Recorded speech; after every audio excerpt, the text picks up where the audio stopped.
Hey friends, welcome back to Bankers Cafe. Hope you are doing well. In today's video, we will learn about forfeiting. So we have covered following topic under this session. That is, what is forfeiting, applicability of forfeiting, terminology which are used under a forfeiting transaction, what are those key points which we must remember under a forfeiting transaction. In the end, we will learn the procedure of a forfeiting transaction. So let's get right into the video. First of all, we will learn about forfeiting and the steps involved in a forfeiting transaction with the help of few diagrams. So this is the diagram first. So basically, a forfeiting transaction starts with an agreement.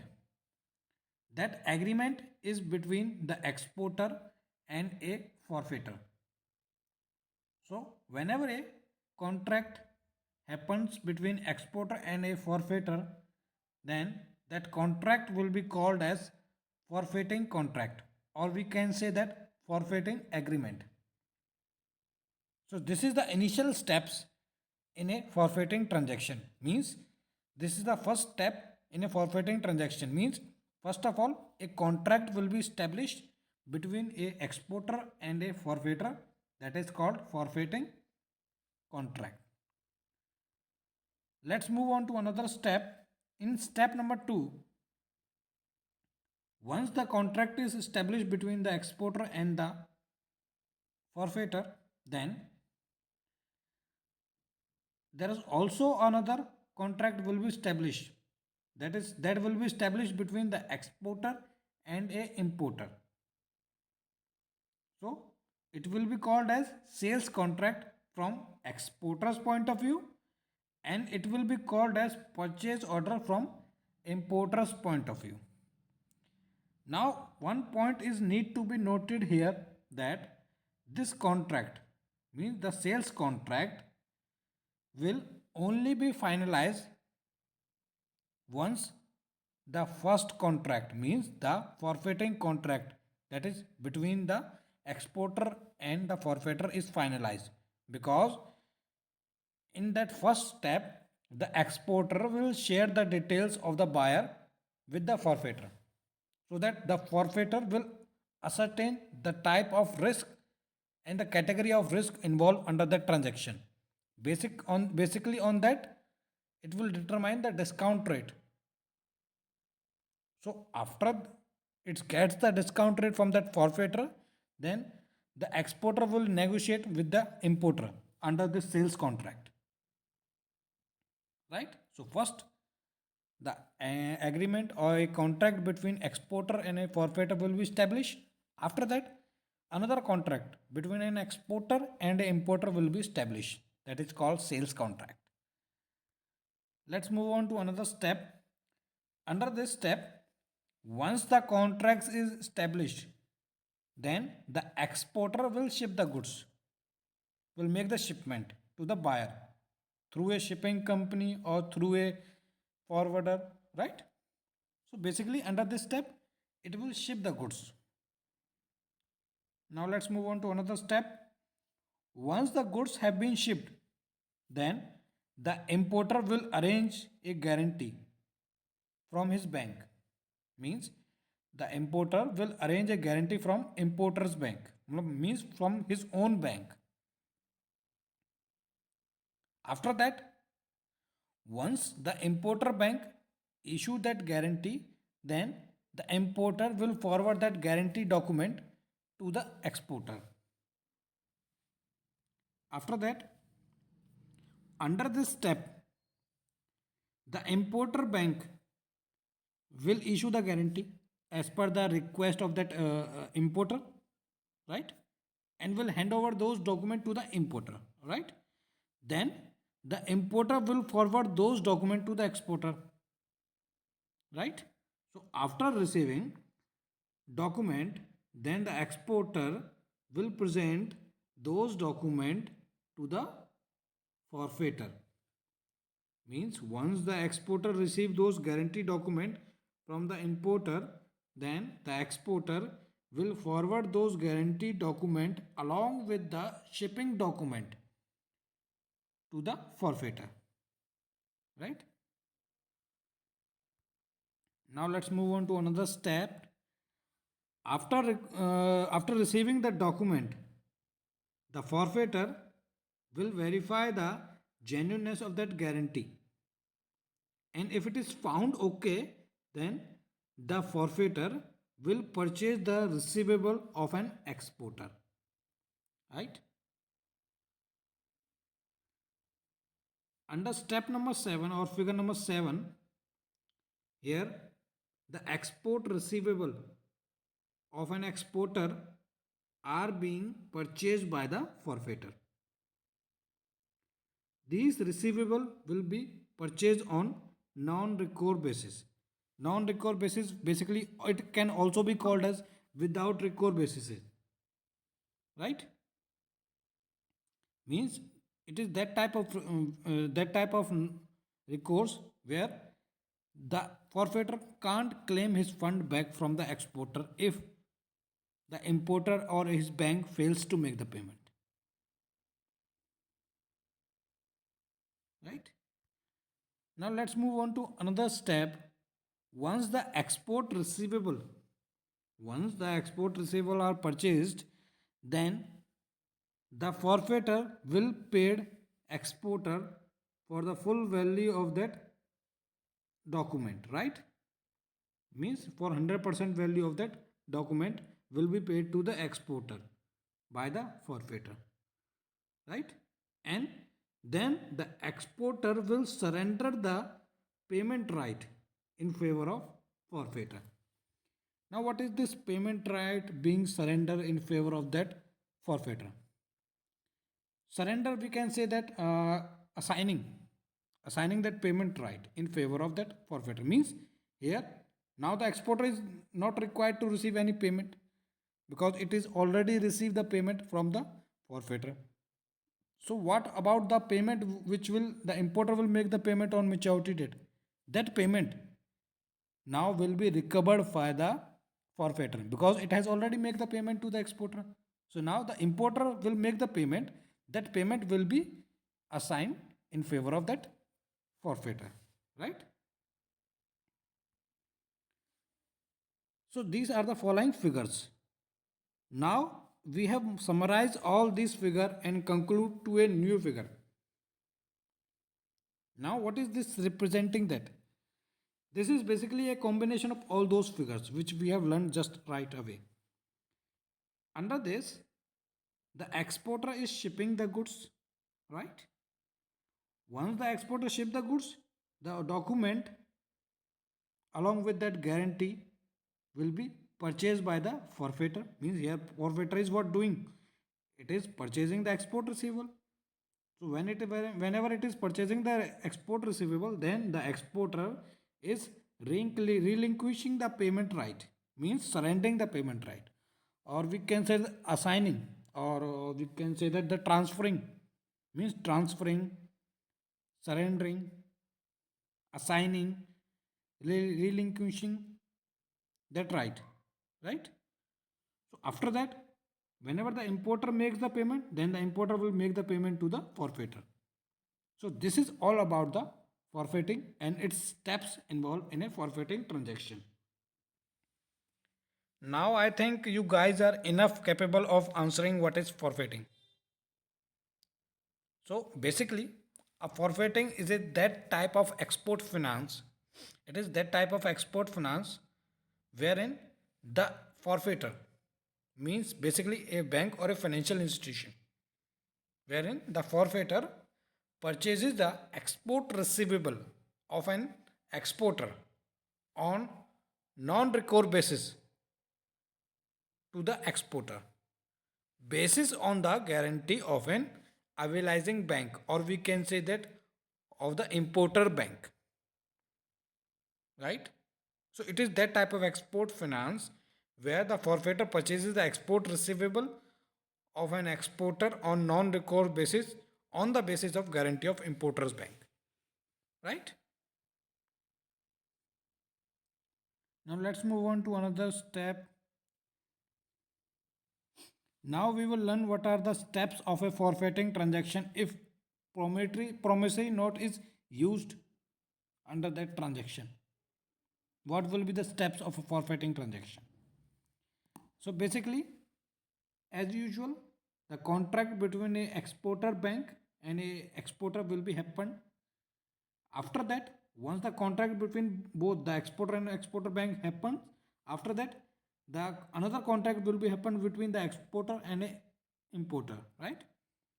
Once that contract will be happened, then the exporter will ship the goods, right?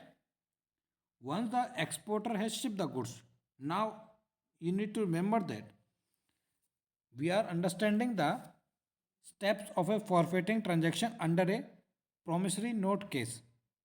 What is this promissory note is? Promissory note basically it is an that negotiable instrument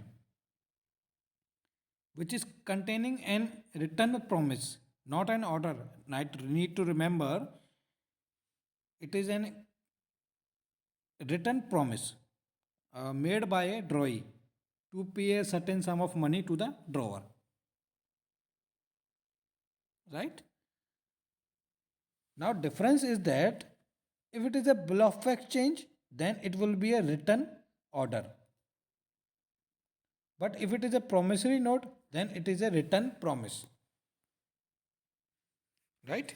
Because promissory note is always drawn by a whom? It will be always drawn by a drawee, means by the importer, which is need to make the payment to the drawer, right? So the promissory note, as it is drawn by an importer, then it has to make the payment. So it is promising that it will make a certain amount of payment to a drawer, means to the exporter, whenever it is requested. Whether it is requested on a immediate basis, means on a side basis, or on a usance basis after a certain date, right? So we are understanding here the type of we are understanding here the steps of forfeiting transaction when promissory note is used as a negotiable instrument, right?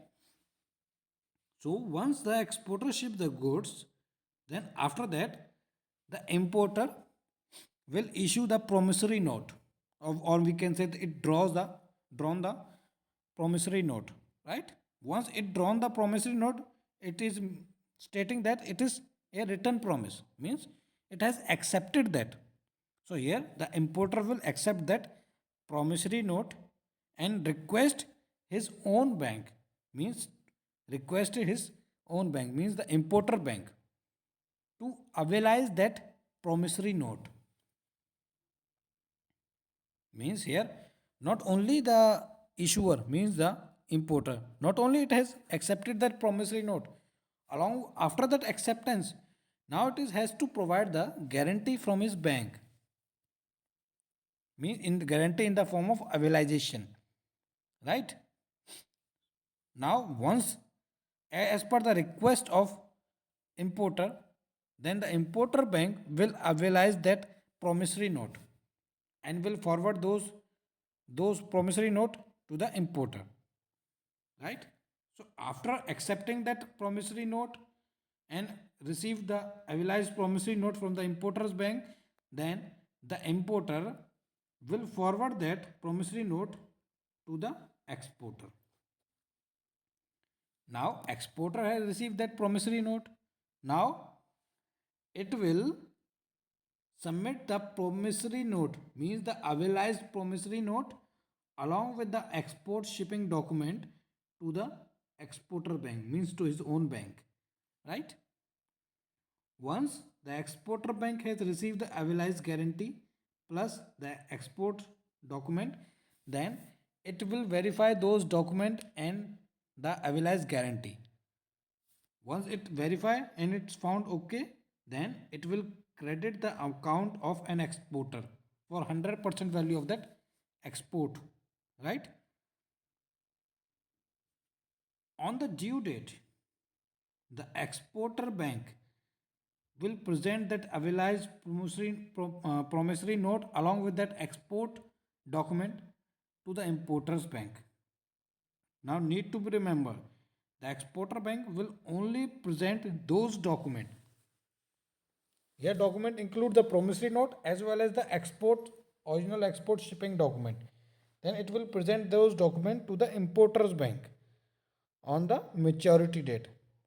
And in return, the importer bank will make the payment to the exporter. So here the exporter bank is acting as an forfeiter, right? Now let's move on to another procedure when bill of exchange is used as a negotiable instrument. Means now we will understand the what are the steps of a forfeiting under a bill of exchange case. First of all, as usual, the contract between the exporter bank and the exporter will happen first. After that, another contract will be happen between the exporter and an importer, right? Then the exporter will ship the goods to the importer, right? Now need to be remember that now we are talking about the steps of forfeiting when bill of exchange is there. So bill of exchange is basically another type of negotiable instrument, right? Which is always drawn by a, or we can say it is always issued by a whom? It will always issue by a exporter, or we can say that creditor, right? Or we can say that the drawer, right? So bill of exchange is issued by the exporter, then the exporter will issue the bill of exchange, right? So now it has issued the bill of exchange, then it will submit that bill of exchange along with that shipping document to his bank, right? Then his bank will forward those documents to the importer's bank. Means here it is forwarding that bill of exchange, right? Uh, Once the importer bank has received the bill of exchange from the exporter bank, then the importer bank will release the bill of exchange to the importer. So once the importer receives the bill of exchange from his bank, then the importer will accept that bill of exchange, right? So after accepting that bill of exchange, it will submit the accepted copy of that bill of exchange to the his own bank and will request that own bank to not only to forward that accepted bill of exchange, but here also requested to avalize that bill of exchange. So once the importer bank avalize that bill of exchange, then it will forward that avalized bill of exchange to the exporter bank, right? After that, the exporter bank will verify the document and will discount that export receivable, or we can say purchase that export receivable. So once it purchase that export receivable means it will make the payment to the exporter, right? Now on the due date, it will present that avalized bill of exchange along with that original shipping document to the importer's bank, right? So now the importer bank will make the payment to the exporter bank post receiving from the importer. If importer fails to make the payment, then it has to make the payment by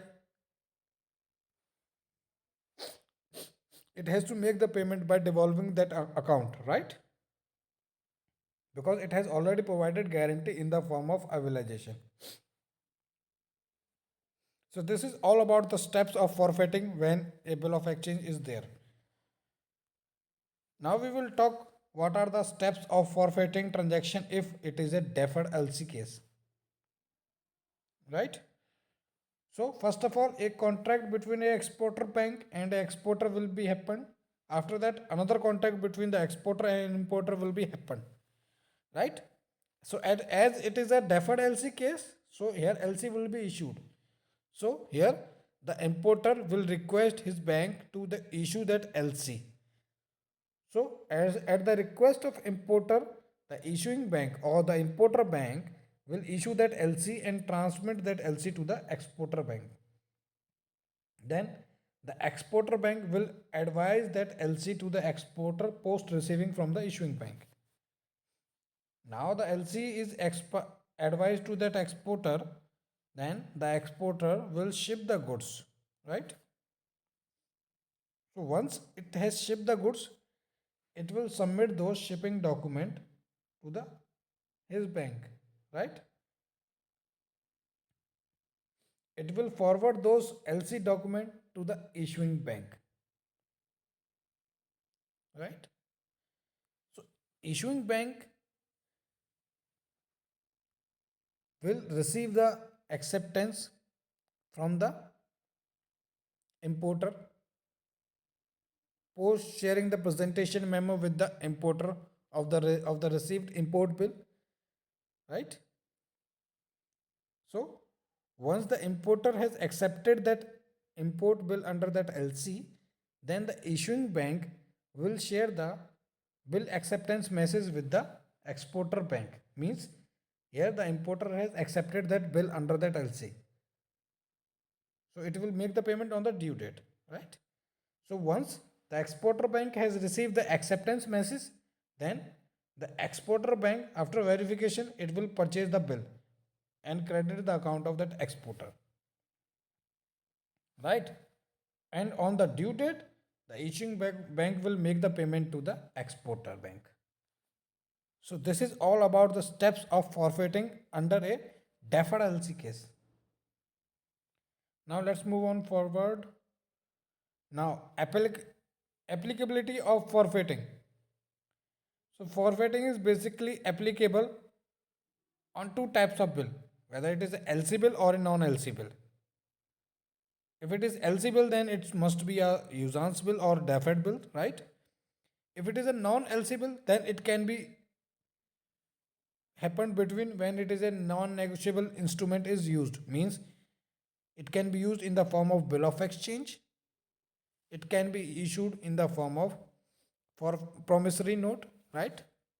Basically, these two types are what? Basically, these two types are a financial document which are used as a source for getting finance. So, forfeiting transaction can also be applied to a LC bill or also to a non-LC bill in the form of bill of exchange and a promissory note, right? Now we will talk about the terminology which are used in a forfeiting transaction, right? The assignee. Assignee is basically means a factor in whose favor receivable is transferred. Means the factor in whose favor that receivable is transferred means once the export receivable are purchased by the forfeiter, then the exporter surrender his payment right in whose favor?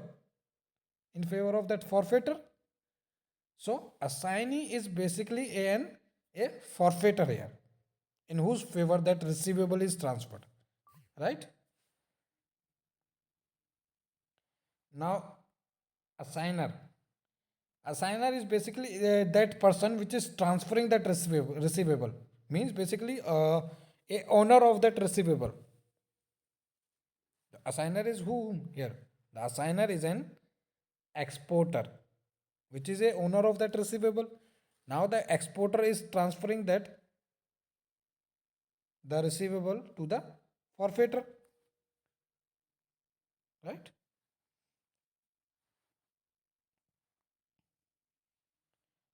After that, the debtor. The debtor is basically a person which is liable to the assignee. Means the person which is liable to make the payment to the assignee. Means liable to make the payment to the forfeiter. Means the importer. The debtor is basically called as an importer who has to make the payment. So it is liable, right? Now forfeiter. Forfeiter basically it is a bank or a financial institution which is executing a forfeiting transaction, right? export receivable.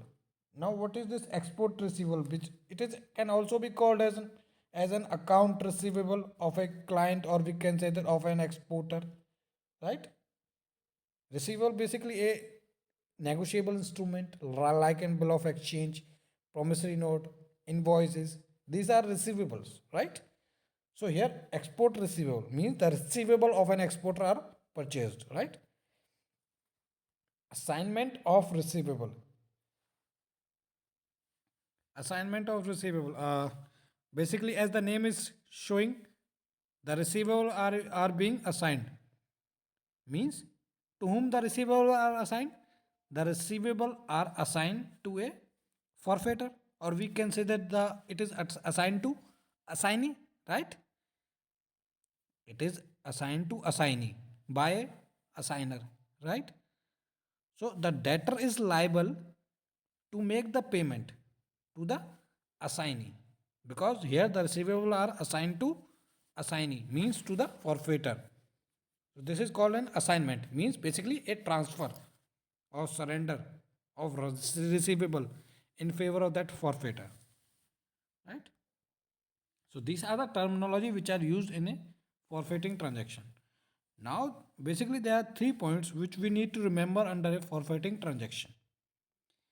First of all, is that bill is need to be availized, right? Means forfeiting transaction basically deals with an availized negotiable instrument or a deferred LC, right? So a forfeiting transaction can only happen when that bill is availized by a importer's bank, right?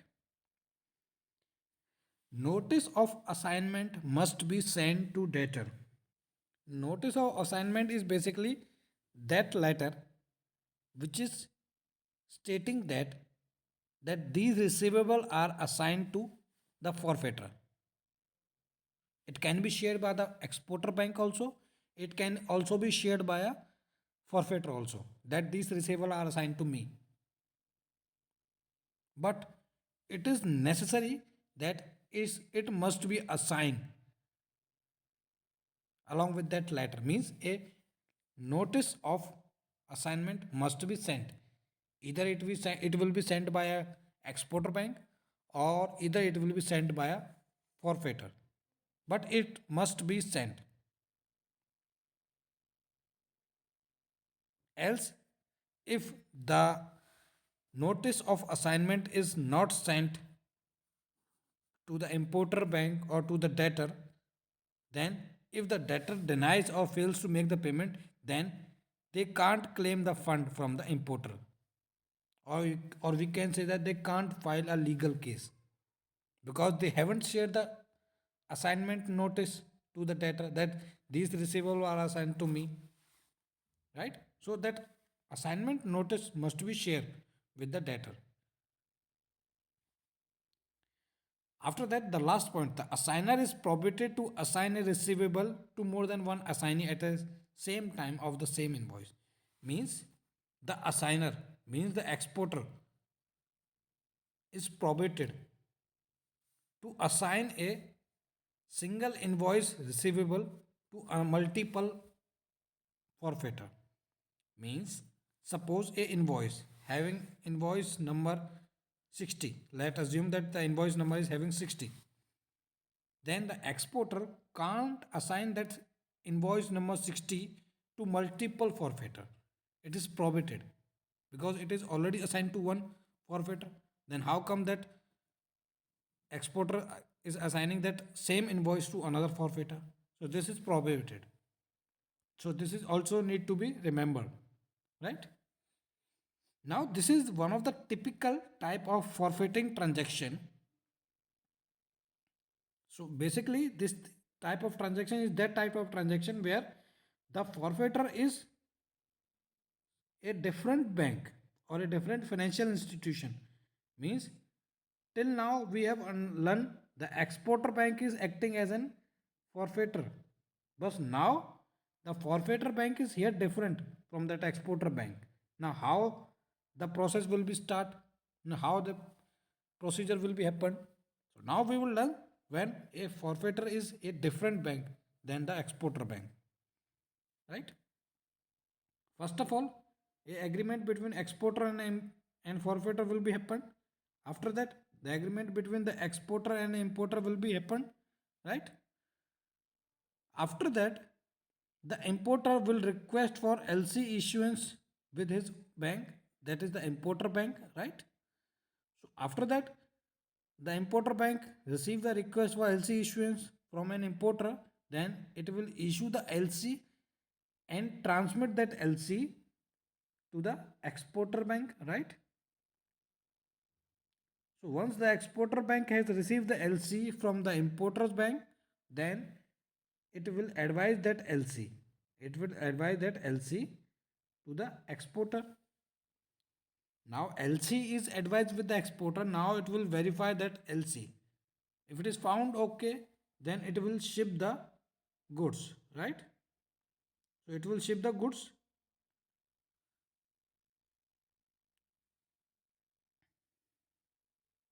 Now once the goods has been shipped, then the exporter will submit the export document along with that assignment letter. This assignment letter, right? So exporter has to submit the original shipping document along with that assignment letter. Here the assignment letter is that notice of assignment. It is that assignment letter. So it will submit that with his own bank, with the exporter bank. Now, what the exporter bank will do, it will forward those document along with that notice of assignment to the forfeitor. Right? So after that, the exporter bank will share a notice of assignment with the importer's bank that it has assigned that it has assigned that with the forfeitor, right?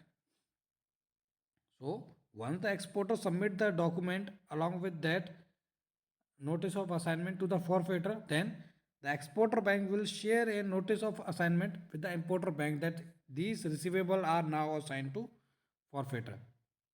For a safer side, a forfeitor also share the notice of assignment with the importer bank that these receivable are assigned to me. So either it can also be shared, or now forfeitor can also be shared that, but it must be shared, right? After that,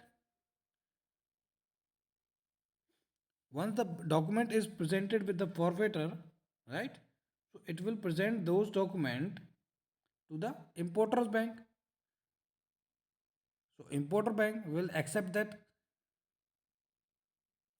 and it will accept that, right? So after post getting acceptance from the importer bank will share that acceptance message with the forfeitor, right? So once the forfeitor receives that acceptance message from the importer's bank, then it will purchase the receivable of an exporter and makes the payment to the exporter bank. So once the exporter bank receive the payment from the forfeitor, then the exporter bank will credit the account of exporter, right?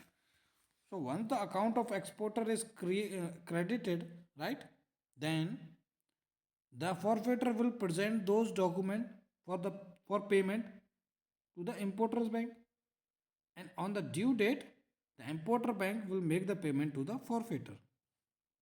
So this is all about the process flow of a forfeiting transaction whenever a forfeitor is different from the exporter bank, right?